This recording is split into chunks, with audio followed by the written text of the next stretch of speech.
you did make, just from an outsider's perspective, one maybe career mistake by giving on-the-record interviews before you went in, describing your foreign policy views, which I think are fully within the mainstream of the world in the U.S., but out of the mainstream among, warmongers in Washington. So, like, people knew that you weren't fully on board with the regime change program. Is that fair to say? Yeah, I was very open about it. I was very on the record about it. And most of the time when I was saying that we shouldn't do this, it was actually in support of, the president's stated preferences. Like, the president clearly doesn't want this. In the first term, there were people in his administration that wanted it. He clearly didn't want it.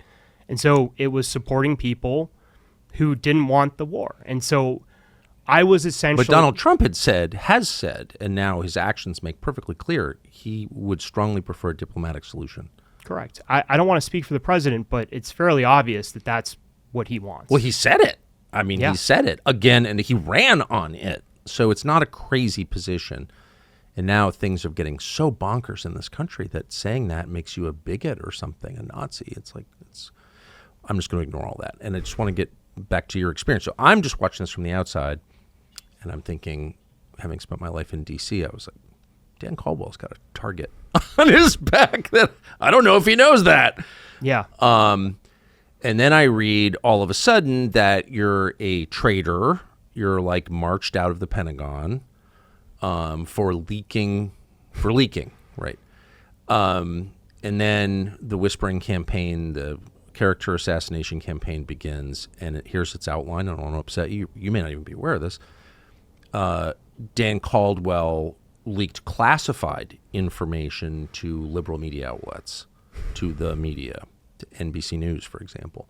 So I just want to be totally direct with you. Did you leak classified information against the wishes of your superiors to media outlets? Absolutely not. Did you photograph classified material and then text pictures of that material to an NBC News reporter? Absolutely not, and I have not spoken to an NBC reporter while at the Pentagon. Do you know what you've been accused of? No, I don't. Sitting here right now, myself and Darren Selnick and Colin Carroll, the other two individuals that were escorted out of the Pentagon, initially placed on leave and then fired on Friday, we have not been told as of this recording, one, is there what we were being investigated for? Two, is there still an investigation? And three, was there even a real investigation? Because there's a lot of evidence that there is not a real investigation. But again, sitting here right now, there are a lot of unknowns about this. As a former Secretary of Defense would say, there's a lot of unknown unknowns. There are some things that are pretty clear, but we have no idea what specifically we're being investigated for. So we can know some things just by the details. So here are a couple. Have you been polygraphed?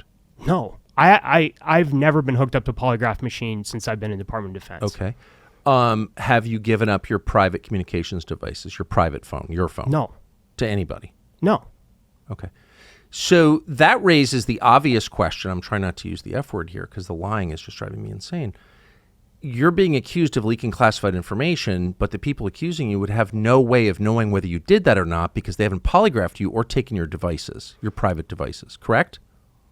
I mean, there are... You can't even make the allegation because there's no conceivable way you could prove that. Let me just say, there are so many different things that would prevent me from doing the things that you've laid out. And again, I don't even know if that's what I'm really being investigated for, again, if there's a real investigation. But all these... The point is so what I have told some people who have asked me about what's going on is I would repeat something that I heard in the Marine Corps in our work up to Iraq. I believe it was in something called a combat hunter course, which isn't what it sounds like. It's actually about observing things better. And I remember an instructor very clearly saying, when you're in this environment, believe nothing of what you hear and only half of what you say. And I think this needs to apply to this situation. Yeah, the problem with it is it's just a very serious allegation that you betrayed your boss and friend, Pete Hegseth, who you've worked with for like over a decade, who you supported from the very beginning. I think that's all. I don't want to speak for you, but you're being accused of betraying Hegseth, who's under attack from people who want a war with Iran. Let's just be totally blunt about it. And so you're being accused of betraying him, betraying the president, and committing a crime. That's a crime. So this is not just like, hey, Dan Caldwell's got, bad taste in neckties. This is like Dan Caldwell's a criminal. Everybody knows a good night's sleep is super important. It's actually one of the most important things you can do for your health and your sanity. And that's why we are excited to tell you about something that really helps. Beam's Dream Powder. It's proudly an American product. It's run by Americans, people who share the values that you have: hard work, integrity, delivering results. It's science-backed. It's healthy. It's a blend packed with ingredients clinically shown to improve sleep without poisoning you. So you wake up refreshed and ready to take on the day. A good sleep really does make a big difference. Dream is made with a blend of all natural ingredients, including melatonin. It's designed to help you fall asleep, stay asleep, and wake up feeling not with a drug-type hangover, but feeling great and pure and refreshed. Plus, it tastes good. It's already improved over 17.5 million. It's hard to read that because really 17.5 million nights of sleep. People across the country wake up feeling ready for their day. Beam is giving our listeners, you, the best discount up to 47% off in honor of our 47th president, Donald Trump. So try Dream Powder, get up to 47% off for a limited time. Go to shopbeam.com/Tucker. Use the code Tucker at checkout. Shopbeam.com/Tucker, the code Tucker for up to 47% off in honor of President Trump. An American company, a great product. Yeah, it's just...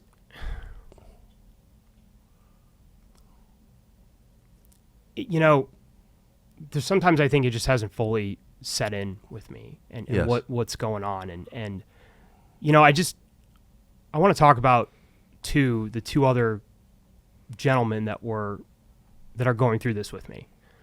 And what's going on with them in some ways is more infuriating because, as you said, I have a public profile.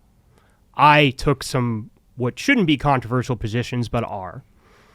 And, I was out there, advancing things that a lot of people in the foreign policy establishment didn't want. Doesn't justify what's happening to me, but let's just be honest, that is the nature of the games played in D.C. Darren Selnick and Colin Carroll are patriots. Let me talk about Darren a little bit. Darren's another person that worked with Secretary Hegseth for over a decade. He is somebody who's spent decades working around veterans and military health issues. He served in the first Bush administration at the VA. He served a critical role in the first Trump administration. He was a key player in advancing the VA Mission Act, one of the greatest accomplishments of the first Trump administration, which fundamentally reformed how the VA delivers health care. Darren, I think, can go to bed every night saying he saved thousands of veterans' lives because of the reforms he helped advance. He's an Air Force veteran. In between his stints in government, he worked at Concerned Veterans for America with me and Pete, helping develop revolutionary reforms to the VA that in large part were implemented by the first Trump administration. To come back, he left his nice life in Oceanside, California. His wife, stayed behind, and he got a crummy apartment in Arlington, Virginia, and worked sometimes 16, 17-hour days to advance the secretary's agenda. He played a key role in ripping out woke and DEI nonsense from the administration. Darren was a key driver of that. So by your description of Darren Selnick, he doesn't sound like he is engaged in like the policy fights, or he's like some crazy ideologue. So before I talk about Colin, Colin has not transitioned as far as I know. But I don't actually know what Darren Selnick and Colin Carroll think about Iran. Darren Selnick could be a secret 12er Shia for all I know. Colin Carroll could want to, nuke Iran until the sand glows. Darren was he was deputy chief of staff focused on back-end office operations and personnel and military health policy. Colin Carroll, let me talk about Colin because he's, I think, an incredible individual too. Colin was a Naval Academy graduate. He served as a recon Marine in combat. Then he literally became a rocket scientist, working in tech, working in companies like Anduril, and he was Steve Feinberg's chief of staff. Colin's focus was on science, R&E, and budget. he was down and in. And these gentlemen were patriots, and they did not deserve to, none of us deserve to get treated this way, but in some ways angers me more than what's going on with them. And it's not even clear. I should just say at the outset that the Pentagon, DoD, is the largest human organization in the world, has more people than any. Correct. I think in the history of the world. And there's a lot at stake. The future of the world's at stake. It's DoD. They have nuclear weapons. And so the pressure exerted on that agency from outside, but also the fighting within it, make it like one of the most complicated and treacherous work environments ever created. Is that fair? That is fair. And I will say the one thing we had in common, there was a couple things we have in common, was we were threatening a lot of established interests in our own separate ways. And we had people who had personal vendettas against us. Yes, I think they weaponized the investigation against us. I think that's part of what's going on here. But look, Colin, and let me just say, Steve Feinberg, I didn't know him before this. I have a lot of respect for him. I do too. I think he's going to be a fantastic deputy secretary. Steve Feinberg and Colin were going to shake up how acquisitions are done, how the budgeting is done, how we do science and research. And Colin's got one speed, and that's go. And he wasn't afraid to challenge people when they're acting stupid and wanted to keep doing the same thing. Darren's the same way. Darren upset a lot of the people that want to keep using the military to be a giant social science experiment. Right. So and of course, I have some views about the role of America in the world that, as we've discussed, are a little controversial. All of us in our own ways threatened really established interests. Your views are only controversial in Washington, D.C. Let me Correct. tell you that as a matter of fact. Correct. They are not controversial anywhere else in this country or the world. We threatened a lot of established interests inside the building and outside the building. So I just want to restate, because this is this is why you're here, because you got bounced out and you're being accused of betraying your boss, your president, your nation. You have, I don't want to speak for you, not leaked classified information to the news media. You've never undergone a polygraph exam, and you've never handed over your personal phone. Are all those statements true? That is all 100% correct. Thanks for watching our YouTube channel. We hope you'll subscribe to it. And by the way, you can hit the little bell on there and get notifications every time we produce a video. We hope you'll do that also.